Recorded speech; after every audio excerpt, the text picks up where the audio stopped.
오늘 우리가 함께 나누는 하나님의 말씀은 마가복음 14장 53절에서부터 65절까지 말씀 가지고 같이 나눕니다. 마가복음 14장 53절에서부터 65절까지 말씀 가지고 같이 나누겠습니다. 우리 한 목소리로 같이 읽습니다. 그들이 예수를 끌고 대제사장에게로 가니 대제사장들과 장로들과 서기관들이 다 모이더라. 베드로가 예수를 일찍이 따라 대제사장의 집들 안까지 들어가서 아랫사람들과 함께 앉아 불을 쬐더라. 대제사장들과 온 공회가 예수를 죽이려고 그를 칠 증거를 찾되 얻지 못하니 이는 예수를 쳐서 거짓 증언하는 자가 많으나 그 증언이 서로 일치하지 못함이라.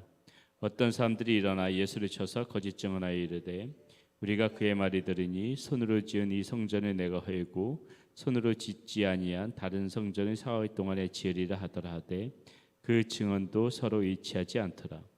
대제사장이 가운데 일어서서 예수께서 물어 이르되 너는 아무 대답도 없느냐? 이 사람들이 너를 치는 증거가 어떠하냐 하되 침묵하고 아무 대답도 아니하시거늘 대제사장이 다시 물어 이르되 네가 찬송받을 이 아들 그리스도냐? 예수께서 이르시되 내가 그니라. 인자가 권능자의 우편에 앉은 것과 하늘 구름을 타고 오는 것을 너희가 보리라 하시니 대제사장이 자기 옷을 찢으며 이르되 우리가 어찌 더 증인을 요구하리요?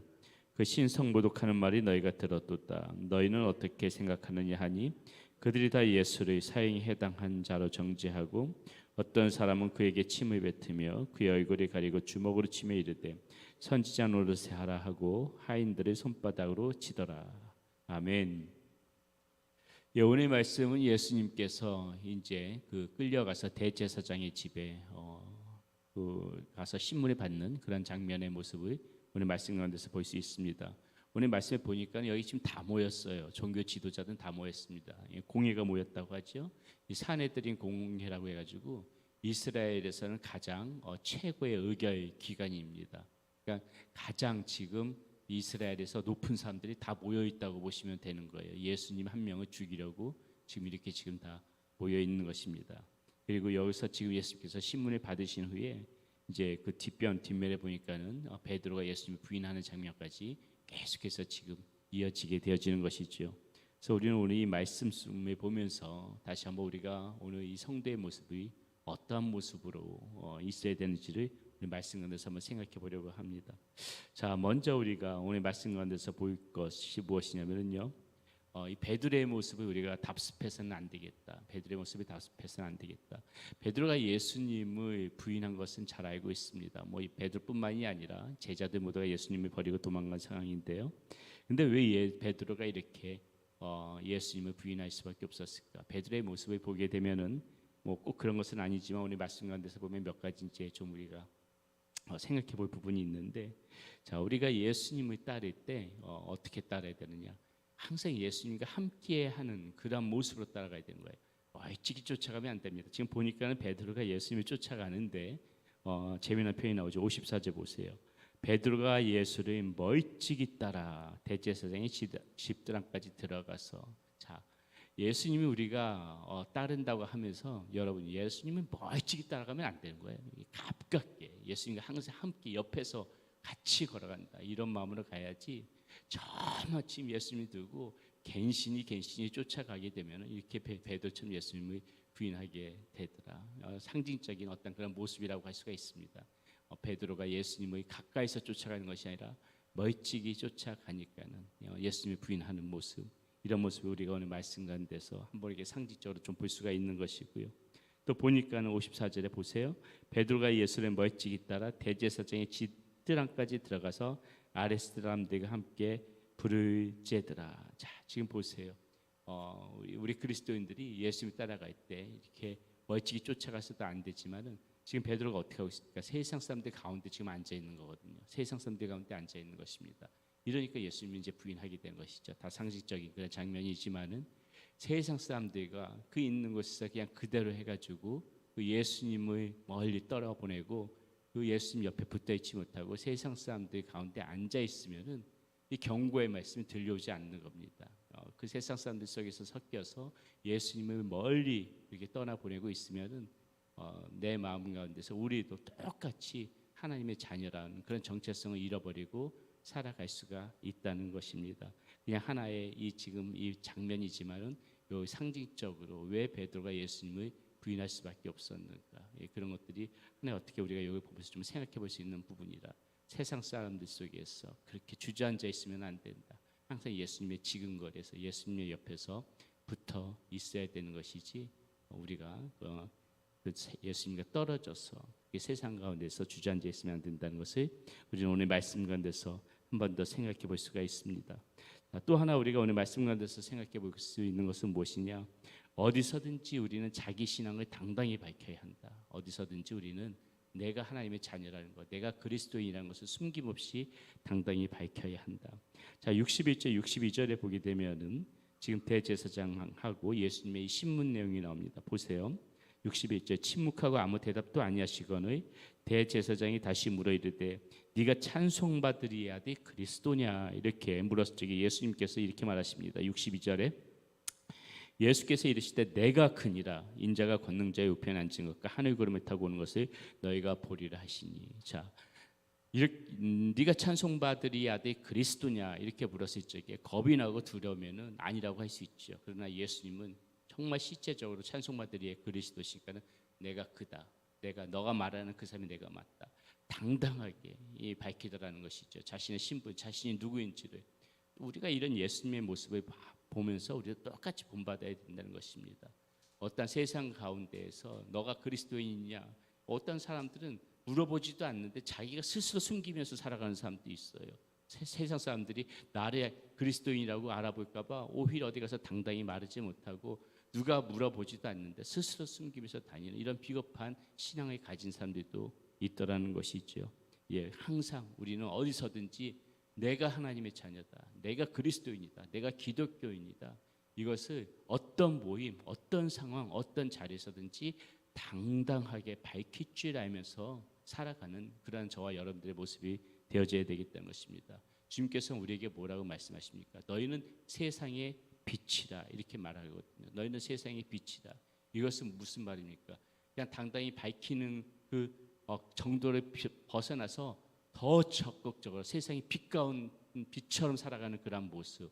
아, 하나님의 자녀는 이렇게 살아가는 것이구나. 아, 그리스도인의 모습은 저런 모습이구나.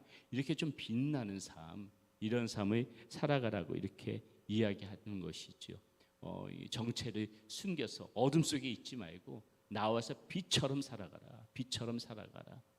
당당하게 밝히면서 그리스도인의 빛이 무엇인지를 세상 가운데에 좀 보이면서 살아라.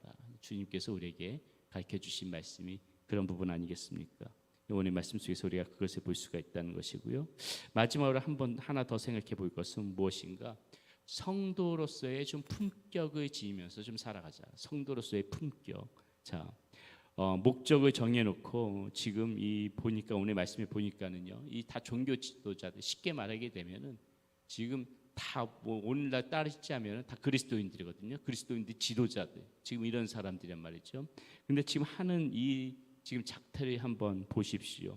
목적을 정해놓고 거짓 증언자들을 끌어다 놓고 지금 목적이 무엇입니까? 예수님이 죽이고자 하는 그 목적을 미리 정해놨어요. 증거가 있고 증언자가 있어가지고 죽이려고 하는 것이 아니라 이미 죽이기로 결심하고 거짓 증언자들이 다 지금 불러다가 거짓 증언을 시키고 이런 지금 비열한 짓을 한다는 것이죠. 목적을 이루기 위해서 수단과 방법을 가리지 않는 그러한 모습. 지금 이 오늘 말씀 가운데 그리스도인들, 이 종교 지도자들, 그리스도인은 아니죠. 이 당시에 종교 지도자들인데 이 종교 지도 하여튼 오늘날로 따지면 그리스도인들의 모습 가운데서 이게 좀 보자는 거죠. 이런 그 목적과 방법을 가리지 않고 그냥 수단과 방법을 가리지 않고 목적을 이루기 위해서 그렇게 살아가는 오늘날 그리스도인의 모습은 없는가? 우리가 이런 걸 좀 한번 생각해 볼 수 있는 것이고요. 또 보니까는 왜 품격을 좀 지니면서 살아야 된다고 이야기하냐면 65절 보세요. 어떤 사람은 그에게 침을 뱉으며 그의 얼굴을 가리고 주먹으로 치며 이르되 선지자 노릇을 하라 하고 하인들은 손바닥으로 치더라.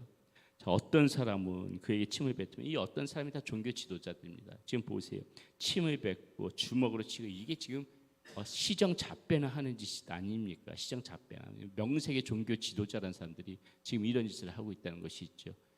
얼굴을 치고 주먹으로 치고 시정 잡혀 어떤 깡패들이나 하는 이런 짓을 지금 서슴없이 예수님한테 하고 있는 그런 모습을 보고 있다는 것이죠. 오늘 이 모습을 보면서 왜 우리가 그리스도인의 품격을 좀 지니면서 살아가야 한다고 하는가? 이게 남의 이야기 같은 것이 아니거든요. 우리들도 보게 되면은 조금 내 감정을 건드렸다, 조금 화가 난다 그러면은 막 혈기를 부리고 품위를 잃어버리고 그런 모습으로 금세 돌변해버리는 그런 사람이 있잖아요. 점잖고 괜찮아 보였던 그런 그 그리스도인이 조금 화가 나면 갑자기 돌변을 해가지고 진짜 시장 잡배 같은 그런 모습을 보이고 험한 말이 하고 이런 그리스도인이 되어져서는 안 된다는 것이죠. 이 그리스도인도 품격이 있어야 되는 거예요. 하나님의 자녀도 하나님의 자녀로서의 품격, 하지 말아야 될 것은 안 해야 된다는 것이죠. 어떤 상황에서든지 간에